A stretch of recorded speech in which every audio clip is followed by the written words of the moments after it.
পশ্চিমবঙ্গে সামনে বিধানসভা নির্বাচন আর তার আগে চলতি মাসের ৮ তারিখ আইপ্যাক কাণ্ডে রাজ্য রাজনীতি একেবারে উত্তাল হয়েছে। আপনারা জানেন গতকালই ইডি ডিরেক্টর রাহুল নবীন তিনি এসে পৌঁছেছেন শহরে। আজ সকালে তিনি পৌঁছে যান সিজিও কমপ্লেক্সে। ৮ তারিখ আইপ্যাকের কর্ণধার প্রতীক জৈনের বাড়ি এবং অফিসে যে সমস্ত ইডি অফিসাররা তল্লাশিতে গিয়েছিলেন তাদের সঙ্গেও আজকে কথা বলেন রাহুল নবীন। 3 দিনের জন্য তিনি এসেছেন এই শহরে। গতকাল এসে পৌঁছন, আজ সকালে তিনি পৌঁছে যান সিজিও কমপ্লেক্সে। আইপ্যাক কাণ্ড নিয়ে যেভাবে পশ্চিমবঙ্গের রাজনীতিতে শোরগোল পড়ে গিয়েছে, যে ইডি আধিকারিকরা সেই দিন উপস্থিত ছিলেন প্রতীক জৈনের বাড়ি এবং অফিসে, তাদের সঙ্গে আজকে কথা বলেছেন ইডি ডিরেক্টর প্রকাশ সিনহা। আমাদের প্রতিনিধি সরাসরি রয়েছেন আমাদের সঙ্গে। প্রকাশ, আমরা জানি যে ইডি সাম্প্রতিকতম যে সমস্ত কার্যকলাপ তাই নিয়ে মূলত 3 দিন ধরে আলোচনা করবেন ইডি ডিরেক্টর। তার মধ্যে অবশ্যই আইপ্যাকের ঘটনা নিয়ে সেদিন যে আধিকারিকরা উপস্থিত ছিলেন আজ তাদের সঙ্গে তার কথা হয়েছে বলে জানা যাচ্ছে। কি খবর পাচ্ছ?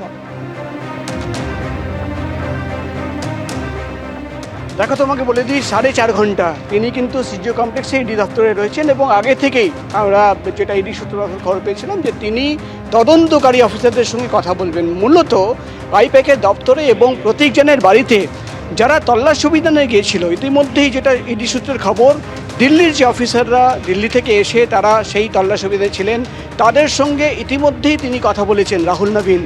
এবার কিন্তু কলকাতার যে অফিসাররা সেদিন ছিলেন তাদের সঙ্গে মূলত কথা বলছেন ইডি ডিরেক্টর রাহুল নবীন এবং মূলত জানতে চাইছেন যে সেদিন আসলে কি হয়েছিল, মুখ্যমন্ত্রী যাওয়ার পর কি হয়েছিল, মুখ্যমন্ত্রী পৌঁছানোর আগে কি হয়েছিল, তারা কি কি জিনিসপত্র বাজেয়াপ্ত করেছিলেন এবং বাজেয়াপ্ত করার আগেই মুখ্যমন্ত্রী গিয়ে সেটা নিয়ে বেরিয়ে যান, সেই বিষয় নিয়ে তাদের সঙ্গে কথা বলছেন ইডি ডিরেক্টর। এবং ইডি সূত্রের খবর তিনি কিন্তু নিজের অফিসারদের, অর্থাৎ ইডির যে অফিসাররা তল্লাশি অভিযানে ছিল, এবং তুমি জানো ইতিমধ্যেই একাধিক এফআইআর করা হয়েছে, মামলা শুরু হয়েছে, তাদের কিন্তু তিনি মোরাল বুস্ট আপ দিয়ে বলেছেন যে মামলা বা এফআইআর নিয়ে আপনারা ভাববেন না, তদন্ত এগিয়ে নিয়ে যান, যা তথ্য পাওয়া যাচ্ছে সেটা পেশ করুন এবং যে তদন্ত যেভাবে চলা উচিত সেটাই হবে।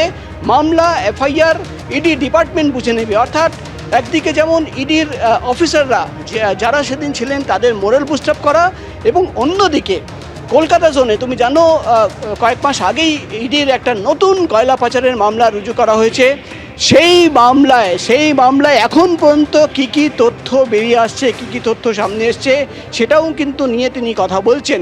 এবং আগামী দিনে কলকাতায় যে একাধিক গুরুত্বপূর্ণ মামলা রয়েছে সেই মামলা কোন পথে এগোবে তার ব্লুপ্রিন্ট তৈরি করা, অর্থাৎ প্রত্যেক তদন্তকারী অফিসার, কেসের আইও, তাদের সঙ্গে তিনি কথা বলছেন এবং কথা বলে তাদের কাছ থেকে জানিয়ে নিচ্ছেন যে তাদের মামলায় কী কী তথ্য প্রমাণ রয়েছে, কী প্রভাবশালী যোগের তথ্য উঠে আসছে এবং সেই মামলা আগামী দিনে কিভাবে এগোবে তার ব্লুপ্রিন্ট তৈরি করা। অর্থাৎ আজকে সকাল থেকে প্রায় 4.5 ঘন্টা একদিকে যেমন ইডি ডাইরেক্টর রাহুল নবীন তিনি কলকাতার জয়েন্ট ডাইরেক্টর র্যাঙ্কের অফিসার, অ্যাডিশনাল ডাইরেক্টর র্যাঙ্কের অফিসারদের সঙ্গে কথা বলছেন, অন্যদিকে তিনি কিন্তু যারা লোয়ার লেভেলের অফিসার, যারা আর গ্রাউন্ড জিরোতে গিয়ে কাজ করে তাদের সঙ্গেও কথা বলে তিনি কিন্তু তাদের মোরাল বুস্ট আপ করছেন। এমনই খবর আমরা ইডি সূত্র মারফত জানতে পারছি। ধন্যবাদ প্রকাশ। আশা কর্মীদের ওপর পুলিশি নির্যাতনের অভিযোগ প্রতিবাদে বাদুড়িয়াতে আশা কর্মীদের বিক্ষোভ অবরোধে অবরুদ্ধ বাদুড়িয়া মছলন্দপুর রোড, বেড়াচাপায় বাদুড়িয়া রোড এবং বাদুড়িয়া তেঁতুলিয়া রোড অবরোধ করা হয়। এরপর বাদুড়িয়া থানাতেও ঘেরাও করেন আশা কর্মীরা।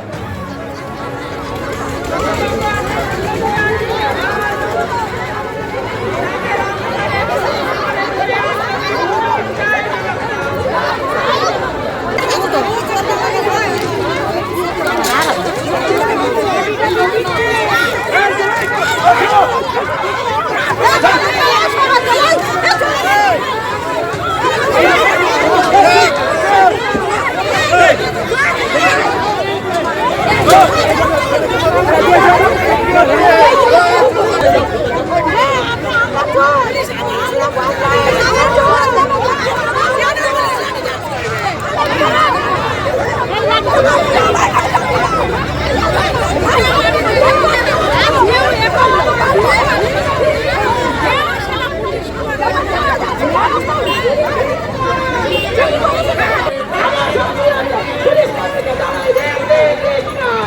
সমীরণ পাল আমাদের প্রতিনিধি আরো বিস্তারিত এই নিয়ে বলবেন। সমীরণ, কয়েকদিন আগেই দেখা গেছিল যে কলকাতার রাজপথে আশা কর্মীদের আন্দোলনে উত্তাল হতে আজকে বাদুড়িয়াতে কোথাও থানা ঘেরাও করা হলো, কোথাও রাস্তা অবরোধ করা হলো।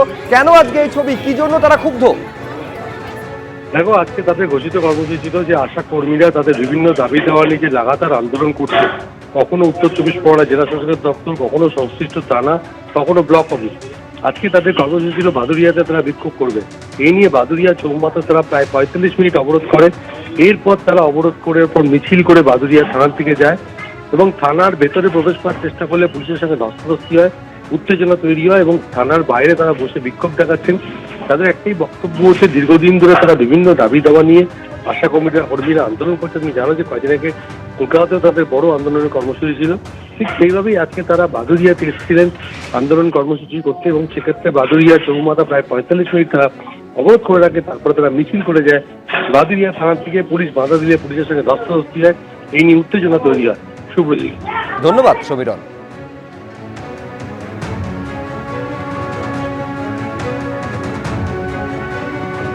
দুদিন আগে যে ছবি দেখা গেছিল, আপনারা জানেন যে 21 তারিখে একেবারে কলকাতার রাজপথ উত্তাল হয়ে উঠেছিল।